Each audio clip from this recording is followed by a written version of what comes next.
So my name is Pauline Dowling and I'm a visual artist from Ballarat. I mean, I feel like my work always comes back to, there's a real joyful element to it. You know, the world can be a very serious place and, you know, there's a lot of sadness and a lot of difficult stuff that people are dealing with every day. And I feel like partly it's my job to I suppose, show another part of the world that maybe it might have a little window into just pure enjoyment. So if I'm sort of drawing, you know, funny little trees with bits popping out and colour and joyful baubles and hills that are, you know, like rainbow hills and things like that, and all of these beautiful little whimsical elements that I draw in, I just sort of feel like it gives people a bit of a rest from all the serious stuff. Whenever I think about my drawing now, it always takes me straight back to when I was a child growing up on the farm in the Wimmera, in a small hamlet, I suppose, by the name of Banyina. And I always think about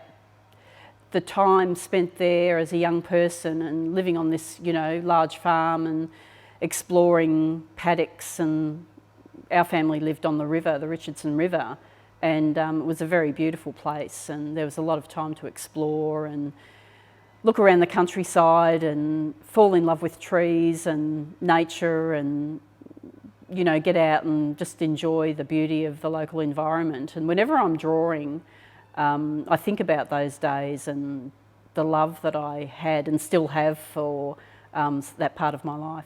I've always been very interested in mark making, and I suppose as a young person growing up on the farm, we were always encouraged to have interests and to apply ourselves to interests and to, I suppose in a sense, not be getting under our parents' feet and sort of be pursuing things that we, well, I suppose that were meaningful and that we enjoyed and that could keep us occupied in a sense. So there was always that sort of underpinning. And the other thing that was, I think, very important in my, I suppose, my visual world was the house that we grew up in had the old pressed tin walls and ceilings, and they were very decorative. And as children, we were just fascinated by this old house and all the beautiful decorative walls. And, you know, often in summer, you know, we'd be lying on the floor trying to cool out as kids all in a row, and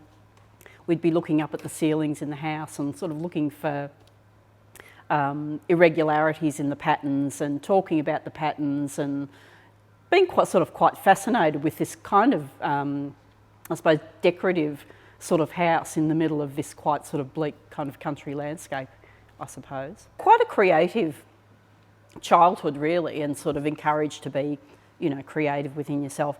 But then I did go on to nursing. I followed a nursing career, very practical. And I always appreciated, I loved being a nurse and I loved all of my patients and my colleagues. And it was really important to me because it set me up as an independent person and got me working and got me out there. But I always had a dream that I would move into the creative arts somewhere, whether it might be writing, because I always loved pen and pencil on paper, always loved that idea, even just thinking about it I loved. So that was always sort of the long-term dream. So it sort of became a reality when my husband and I moved here to Ballarat.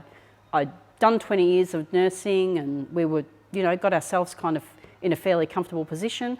And we'd moved to Ballarat. I was looking through the newspaper one day, the Courier, and I saw an advertisement for a Diploma of Arts here at Ballarat University, I think it was called at that time. And I thought, that's for me, I'm going to do that. So I enrolled in the Diploma of Visual Arts, it was called. Did that for 2 years full time. Here I am today. So the wonderful thing about the diploma, it was actually a TAFE course. It was very focused on the vocation of art and applying, like setting yourself up in a studio and not just pursuing your love of art, but being able to at least think about setting it up so that you had maybe a small business or that you could pursue it into the future. So that's what I did. I did sort of have a bit of a dabble with tertiary study at one point, the Bachelor of Fine Art, but I didn't pursue that because it was getting in the way of my drawing and my art, I suppose. So I just continued on with this love that I developed of making marks on paper and drawing, and I've always felt very strongly that it was really important to me and something that I should pursue and that I could pursue. So here I am still pursuing my drawing and having some really nice little wins and sort of making a bit of a name for myself with my drawing and yeah, really loving it. When I'm exploring my drawings, it is a real exploration of the fine liner on paper, and it's kind of got a lyrical kind of a sense to it. The line sort of flows in almost like a narrative, really. It's almost like a story across the page. I do a lot of I love playing around with trees and strange and unusual architecture that some of the ideas I take from real life, some of it I make up. And so I create these landscapes. It might be an urban landscape, or partially I might draw in parts of the natural environment into the urban landscape and create these kind of like lyrical kind of drawings, I suppose. Some people might describe them as whimsical. And then I fill it all in with colour. Like I just punch it all in with colour, pattern. I love using a lot of pattern, a lot of lines and I suppose polka dots I'll call them, and spirals, and I have a lot of motifs that I love to use repetitively, but it's that packing in of colour that I suppose really defines my work. Yeah. So very, very colourful and whimsical and lyrical, I think, and quite joyful. There's a real joyful element to my artwork. Sometimes when you're describing to people that you're an artist, and it can be difficult for people to understand that that's what you're kind of building your career and a lot of your life around. There's sometimes not a lot of understanding about what that actually means or how important it can be, because I feel like my drawing, if I get away from my drawing for a period of time, I really feel it. But being able to come back to the studio and recommence a drawing is sort of like my soul signature or something.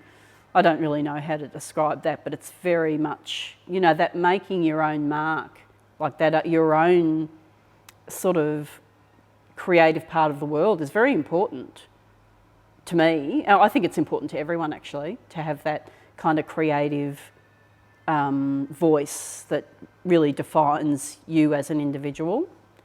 So I feel like my drawing is, sometimes you might be explaining to somebody that you have an art practice and it's almost like, oh yes, well it's a hobby, or, it's somehow isn't a real thing, or it isn't a real job. But sometimes I feel very disappointed when I get that kind of a reaction, because it's very real to me and it's very important, and it's really, it's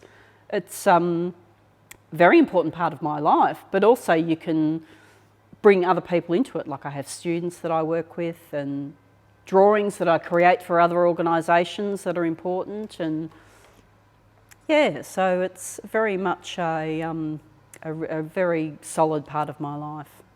Oh, look, I really feel that I feel like I've been very lucky, because when I arrived in Ballarat, that's when I started my creative career, and I sort of feel like that's something Ballarat's given me, because the whole time I've been here, I've been pursuing this dream of mine, and I always associate that with coming to Ballarat. Like that's where I did my sort of more formal study, and I've kind of built up a really nice practice. I'm really happy, and there's been a lot of support over the years from lots of different organisations and individuals, and just generally the community at large. So for me, it's a very happy,